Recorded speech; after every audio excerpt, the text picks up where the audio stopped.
Let's take a look again at the posterior hip, and we can see the hamstrings as well. Here's the gluteus maximus that's cut. Here's the sacrum. Here's the iliac crest. Here's the gluteus medius. Here's the sciatic nerve. Just above the sciatic nerve, there's the proper spelling of the piriformis, which is your hip external rotator. Here's your hip primary abductor, hip abduction. These are all lateral rotators or external rotators. The piriformis, the superior gemellus, the obturator internus, the inferior gemellus, the quadratus femoris, all of these short, chunky muscles, these are hip external rotators, all of them. Here's the hamstrings. So here's the bicep femoris. Here's the long head, and then here's the short head, right? Bicep is two heads. So these are the two heads. And then on the medial side are the semisisters, the semitendinosus and semimembranosus. Together, the hamstrings provide two actions, one at the knee and one at the hip. Because it crosses the hip on the posterior, it can do hip extension. Because it crosses the knee on the posterior, it flexes the knee, knee flexion.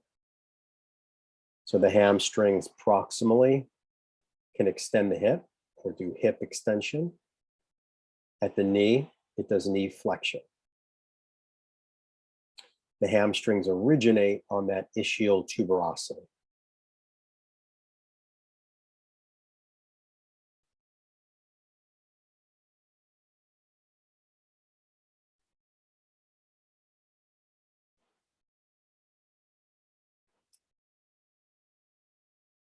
Okay, let's look at the hip from the outside view, give us different perspective here.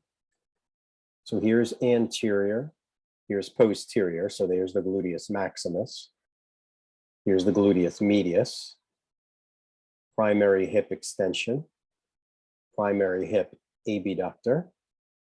Now notice that the gluteus maximus has its insertion on this structure, as does the tensor fasciae latae. So the TFL, tensor fasciae latae, the Starbucks muscle, and the gluteus maximus, they both kind of have a shared insertion site on this band.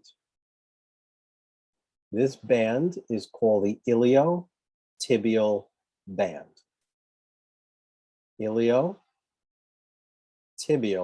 band. That's what this full structure is. It's the iliotibial band.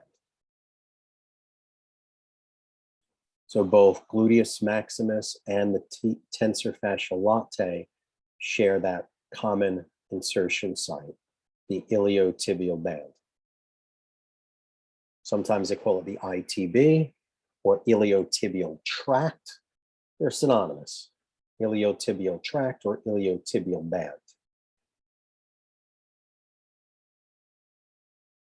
Okay, because this is the lateral view, right? We're looking at the lateral hip. So the lateral hamstring is the bicep femoris, and then the lateral quadricep is the vastus lateralis. These two are antagonistic, right? This flexes the knee, this one extends the knee.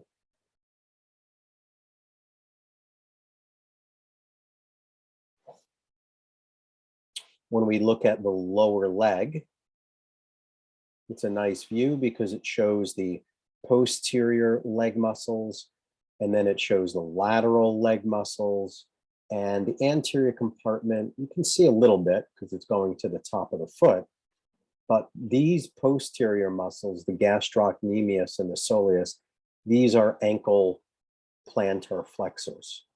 you could see that both the gastrocnemius, which is superficial, and then the soleus, which is deep, they both have that same insertion site on the calcaneal bone.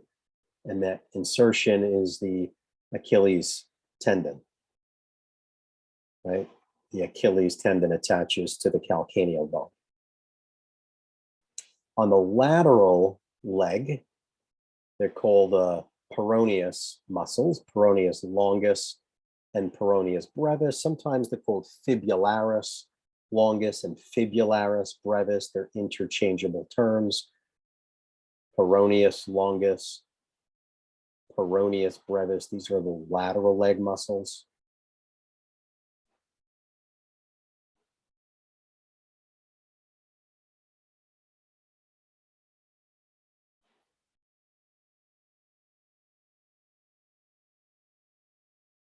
And now when we look at from the medial hip,